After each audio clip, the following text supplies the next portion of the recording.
Hi, I'm Daniel Lucas, I am Sal Cosenza. and welcome to Abstract Essay. Abstract Essay is created to empower artists like us. Right, Mr. Sal? Hey, you know it, Daniel. Definitely another week, another great episode on Abstract Essay. Magnificent painting of Mr. Sal. Or paintings today, or painting. So, paintings and sketches. Paintings and sketches, Yes. people. So, with no further ado, let's do Let's the drum roll. let's do it, and let me share screen.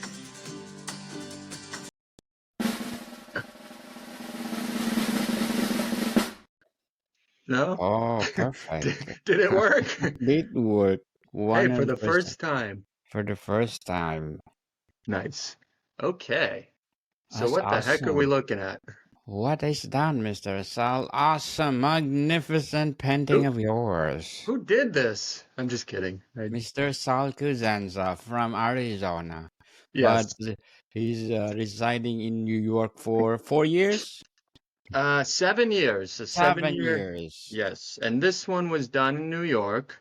This was hanging on my little apartment, little closet of an apartment bedroom, on the wall for about 2 years. It was, Two it was, years. yeah. So, what we're looking at is a painting called Out of the Darkness into the Light. It was Mm. completed in 2018. And I started it in 2016, and I remember stretching the canvas. It's one of my bigger pieces. It's 37 inches by 72 inches. I had to prime the canvas. It's to this day, I don't think it's framed or on any sort of wooden border. It's the idea was to create like a treasure map. Yeah, and I wanted the canvas to look like a treasured map, which is why you have these torn edges sort of shown, right? It's like a piece of a map. Um, but the backstory here is, I was when I was in New York, I wanted to do something different. I was working on the domestic New York paintings, which we saw last episode, but I also wanted to sort of take a bit of a break from that series. And, I'm thinking to myself, I could make a series of small paintings, I could, whatever, or I could go big, right? And I Yes. wanted to go big. And I wanted this piece to sort of do something productive as opposed to just, you know, go in a gallery and be purchased. I mean, I'm grateful anytime I sell a painting. I'm grateful that anyone would even buy it. But, there's also other aspects to art that could perhaps be a little more impactful from a social standpoint. So I wanted to create something that was off the bat, some sort of a fundraiser, a painting that would raise money for a good cause. And I've had this long-standing partnership with Art One Gallery in Arizona, and they have a partnership with an organization called the Autism Academy, which is located still to this day throughout Arizona. I think they have like 3 campuses throughout the state. And so I had this just bright idea one day that I'm going to produce a piece. I'm going to donate the piece to Yes. the Autism Academy, and then I wanted to raise funds by selling prints, and I still have some of those. So at this event, people would buy prints, and then all of that money would go towards the Autism Academy.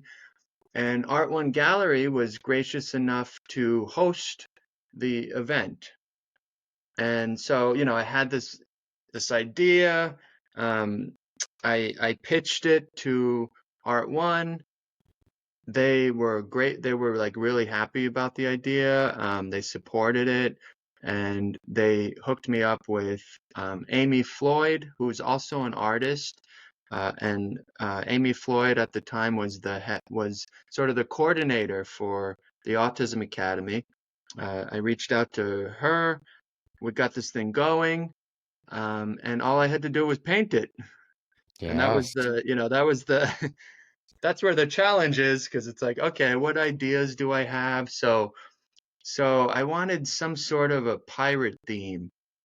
Again, I'm sort of taking a little break from the New York skyscrapers and right, the buildings in love and all that stuff.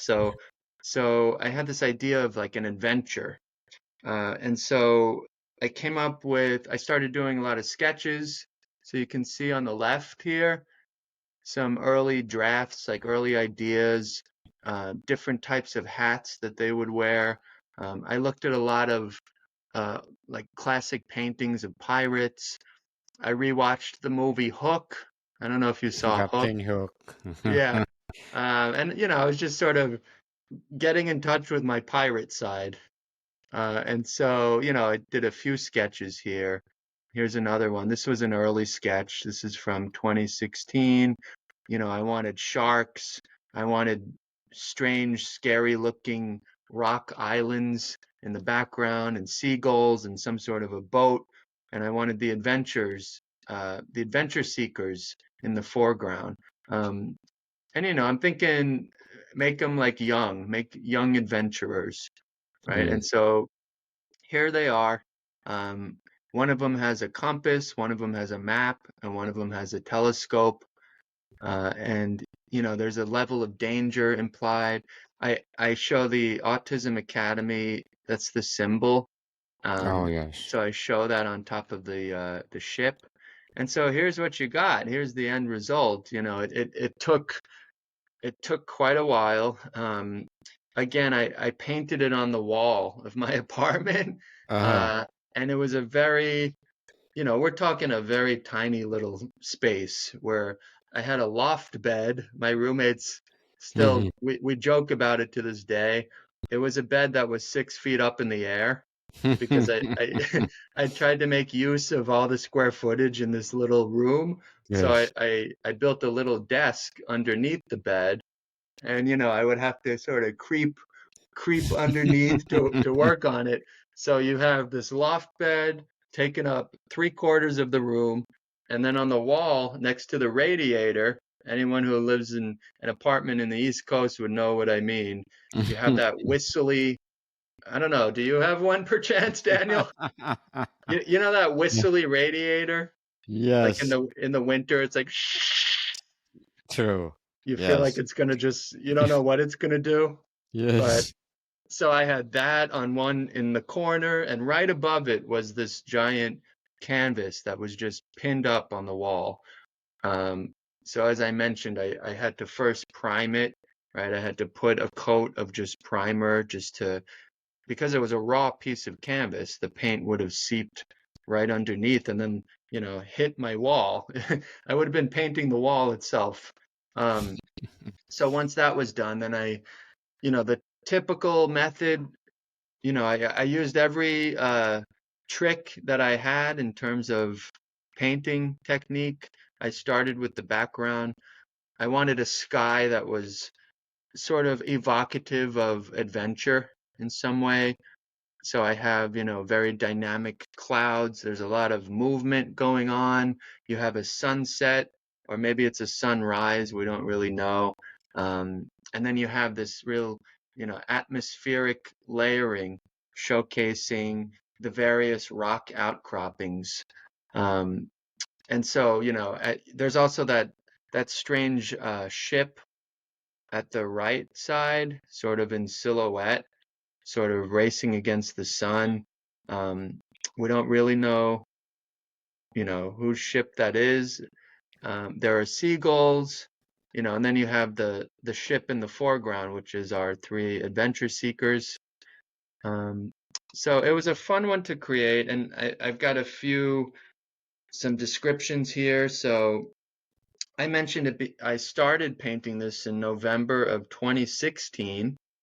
It was completed in New York in June of 2018, and it was meant to be exhibited during Art One Gallery's 25th anniversary. So it sort of made its debut during that event. So we have a pirate theme piece, uh, and I have a poem here. I can read it really quick. Go So ahead. have our three seafaring explorers finally met their match?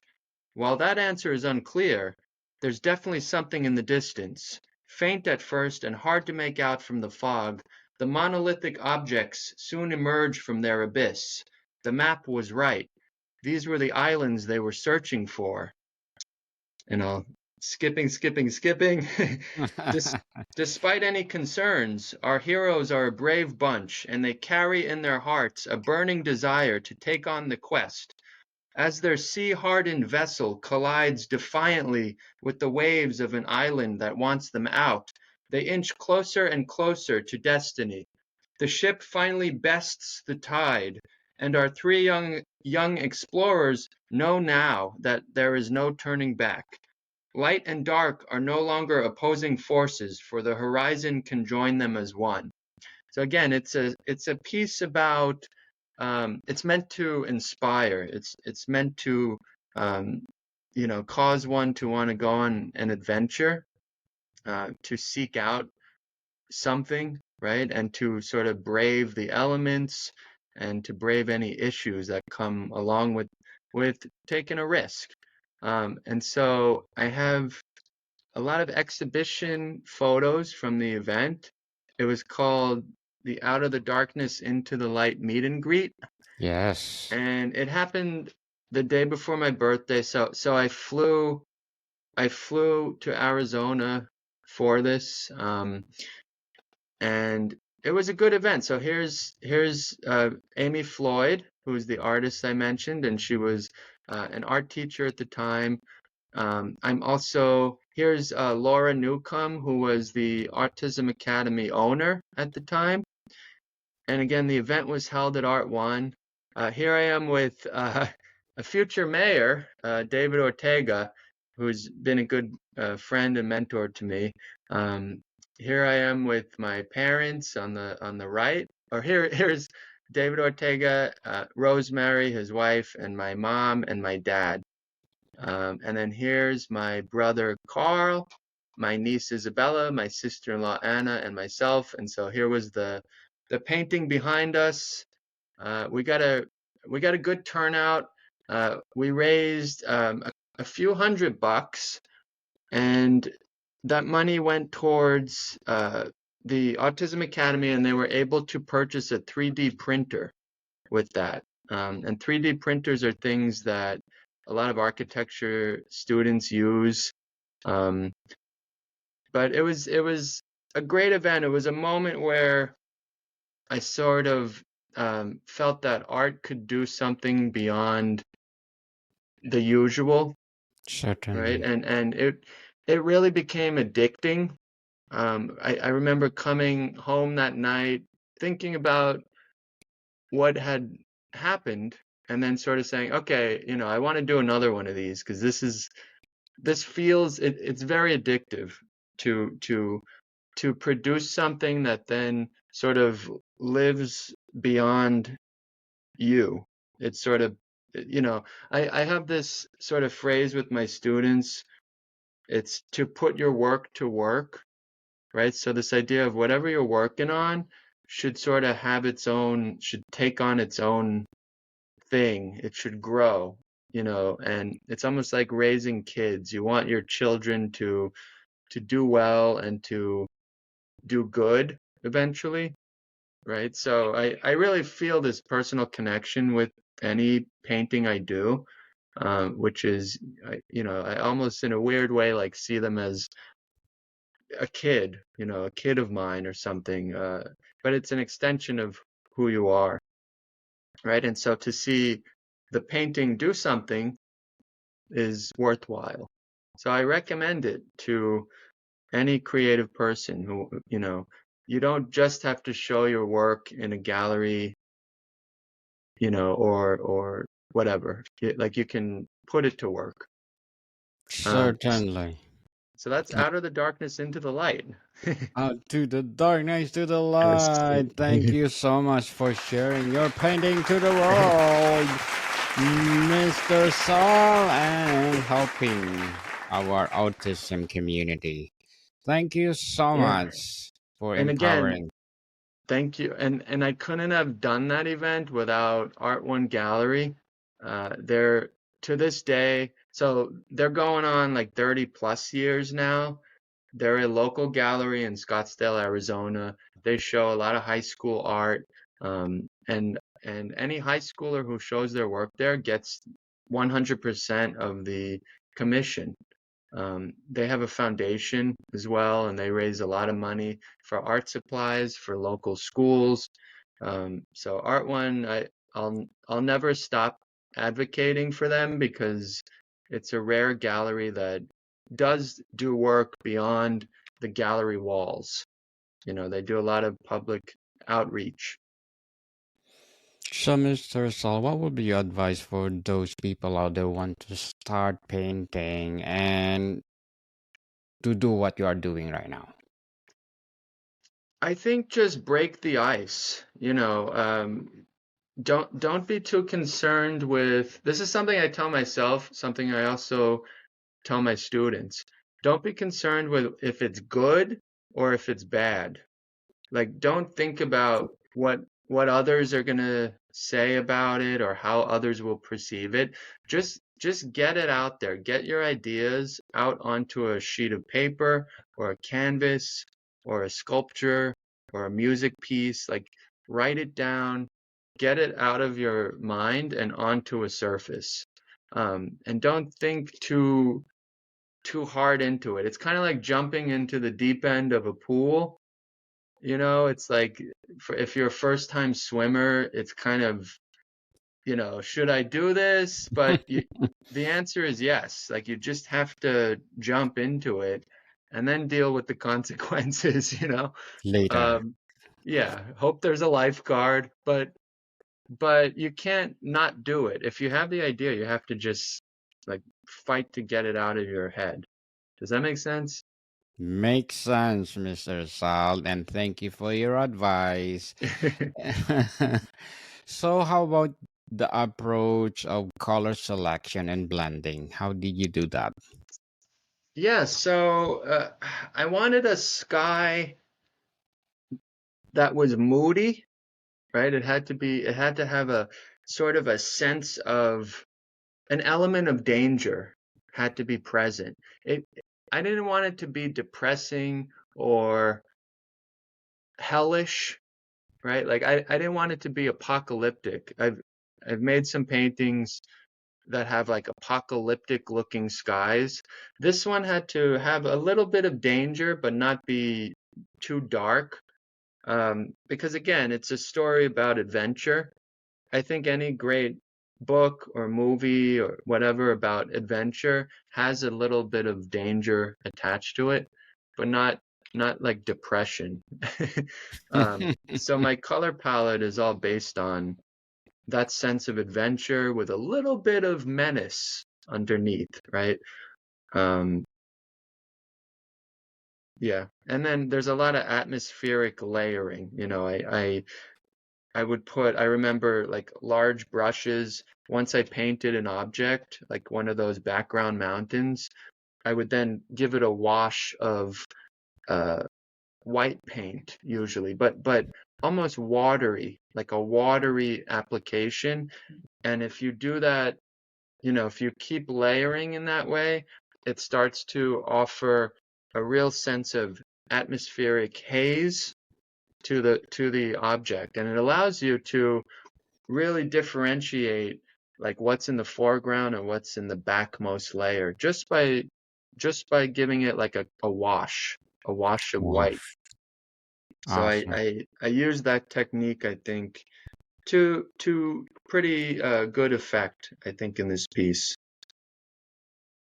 So, Mr. Sal, what are the challenging part in creating that painting? The challenge was to to work on it in again, to work on it in my little apartment, my little room. I never did anything like that before, and I have yet to do it again. I once painted on the floor this giant, like, six-paneled canvas, like the size of a room, but that was a different method. This one was really difficult just to produce.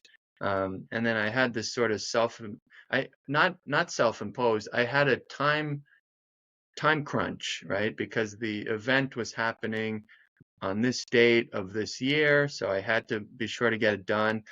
And then shipping, shipping is silly, but um, I had to ship this afterwards to Arizona, Yes. and then I had to fly to Arizona. I mean, I was going there anyway to be with family, and then to get this event organized, like Art One worked with me a great deal to get the word out. I remember, and again, we had a really awesome turnout, so I was grateful because that could have easily not happened. Right? Like it could have been we were sitting there with the painting and nobody showed up, but thankfully people did show up. I got, the kids, the students of the Autism Academy sent me this really heartfelt mail afterwards with drawings that they made.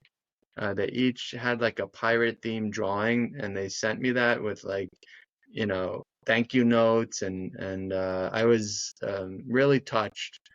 And so it was just I think a great opportunity for me to sort of paint something again that was for a different reason. You know, Definitely. So, did you seek feedback to that painting of yours or um, reflect to it? feedback like as I was making it. Yes. I did. So my roommates were always with me, and yeah, so they would look at it often. Um, I didn't get well, yeah. So I did have to get it approved, right? So the idea. I remember emailing Art One Gallery, telling them, "Here's my idea. Here's kind of the themes that I'm going for, and you know, please provide any feedback. Please give me any thoughts, before I sort of, pull the trigger and start painting it, right? So it Yes. is a it is a kind of piece when you're working with a lot of people, you have to coordinate. And so this was one example, one painting that I really had to coordinate with other people.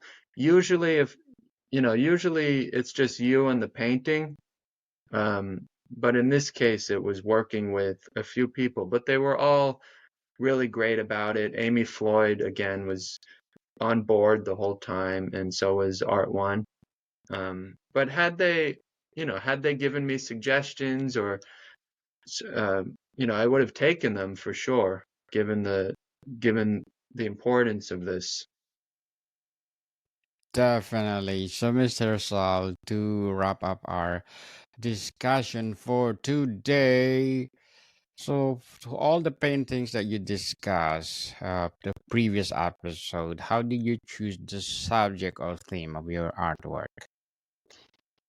The subject or theme is based on something that it goes through a screening process for me.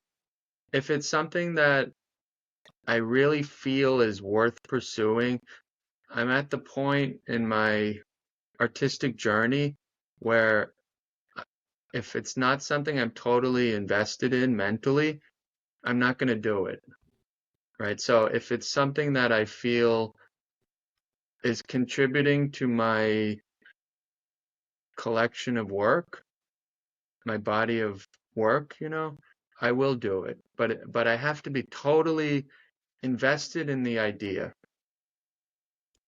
Does that make sense? Makes Yeah. sense, Like Mr. I'm very Sal. particular. Yes, Mr. Sal Cosenza, thank you so much for sharing your paintings to the world.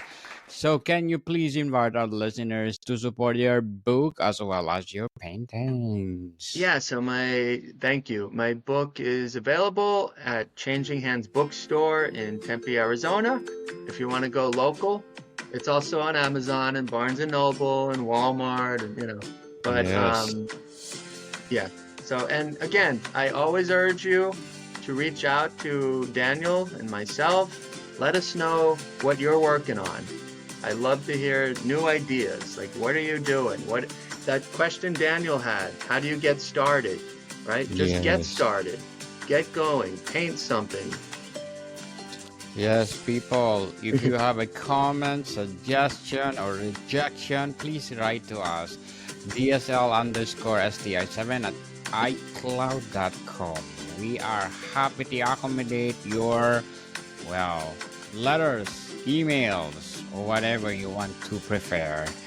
So I want to invite you people to please do listen to my other podcast, Book 101 Review, in its fifth season. Fifth season, people. Book 101 Review is #1 on Padmatch. So please do support my Book 101 Review. My feature author of the month, Miss Angela Henry, award-winning and best-selling author. So please do listen to our latest episode, Just What I Did Today. So please do listen, Book 101 Review, wherever you listen your podcast. So Mr. Sal, thank you so much for your time. As always, thank you, Daniel. It's been a treat. Have a great week, everyone. More to come, people. See you soon.